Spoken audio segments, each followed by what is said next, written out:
Korban pelecehan seksual terhadap anak di bawah umur yang diduga dilakukan guru mengaji di Kabupaten Ogan Ilir. Indonesia darurat kekerasan seksual terhadap anak-anak dan perempuan. Anak dan perempuan silih berganti jadi korban.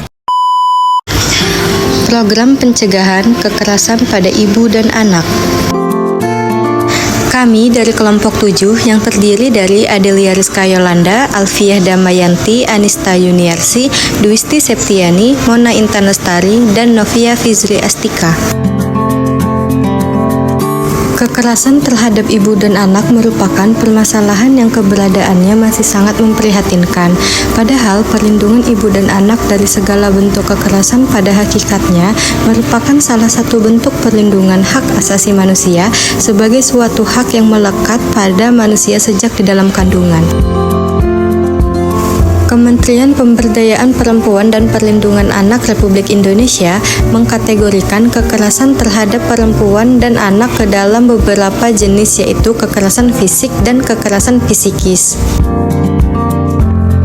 Kekerasan seksual, eksploitasi, trafficking, dan kekerasan lain yang sejenis, di mana presentasi tertinggi adalah kasus kekerasan seksual, padahal dampak kekerasan terhadap perempuan dan anak tidak dapat dikatakan sepele, yaitu dapat berupa dampak fisik seperti luka, gangguan makan, gangguan tidur, kehamilan yang tidak diinginkan, muncul masalah kesehatan kronis karena stres berkepanjangan, dampak psikologis seperti depresi.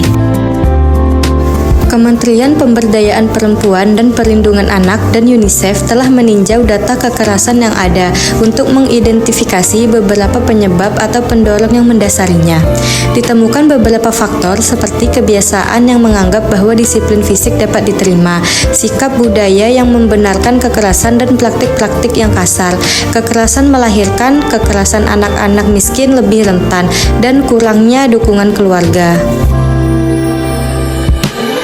Perlindungan terhadap perempuan dan anak tercantum dalam Undang-Undang Nomor 12 Tahun 2022 tentang tindak pidana kekerasan seksual dan Undang-Undang Nomor 23 Tahun 2004. Menurut catatan tahunan Komnas Perempuan 2024 bahwa telah terjadi kenaikan di tahun 2023 sebanyak 299.911 kasus dan ditangani oleh Pengadilan Agama, Pengadilan Negeri sejumlah 299.677 kasus, layanan kemitraan Komnas Perempuan sejumlah 8.234 kasus, unit pelayanan rujukan atau UPR Komnas Perempuan sejumlah 2.389 kasus.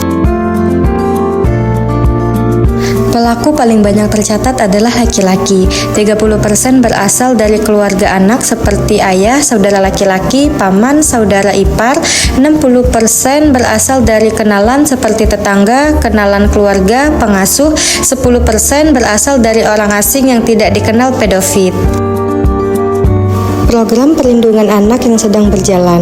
Masyarakat, termasuk orang tua atau pengasuh, pemuka agama, pemuka adat, dan anak-anak, menunjukkan perilaku yang menyediakan lingkungan yang peduli dan melindungi bagi semua anak perempuan dan laki-laki, terutama yang paling rentan. Kemudian, layanan perlindungan anak dan perlindungan sosial berfungsi dan berkolaborasi secara efektif, termasuk dalam keadaan darurat, sehingga masyarakat dan anak-anak dapat mengakses layanan perlindungan anak dan sosial. Kebijakan yang pro anak diterapkan di tingkat nasional dan daerah. Program Perlindungan Perempuan atau Ibu. Untuk program kegiatan perlindungan perempuan tahun 2024, Kementerian Dalam Negeri atau Kemendagri mendorong provinsi sampai daerah lingkup desa atau kelurahan untuk mengoptimalkan pemberdayaan perempuan dan membuat norma, standar, prosedur, dan kriteria atau NSPK perlindungan perempuan. Kementerian dan lembaga lain juga turut menyampaikan program, seperti Kemenkumham yang akan berusaha mengevaluasi peraturan dan kebijakan yang diskriminatif terhadap perempuan, Kemendesa, PDTT yang mendorong pemberdayaan perempuan di desa, Kemenaker akan merevisi peraturan terkait pekerjaan perempuan, dan BP2MI akan mengutamakan gender dalam perlindungan PMI perempuan. Sosialisasi secara masif akan terus dilakukan untuk memberikan pemahaman tentang kekerasan seksual, penanganan secara komprehensif dan terpadu, penguatan monitoring dan pelaporan, pelatihan bagi aparat penegak hukum dan pemberi layanan, penyiapan anggaran termasuk dana bantuan korban, mendorong masuknya penanganan medis akibat kekerasan dalam BPJS Kesehatan, dan juga optimalisasi DAK non-fisik, perlindungan perempuan dan anak. Jenis layanan yang diberikan kepada korban kekerasan tersebut terbanyak adalah layanan pengaduan, kesehatan, bantuan hukum, rehabilitasi sosial, penegakan hukum, pemulangan, pendampingan tokoh agama, dan reintegrasi sosial. Reintegrasi sosial adalah upaya untuk membangun kembali kepercayaan sosial dalam suatu masyarakat. Stop kekerasan terhadap perempuan dan anak.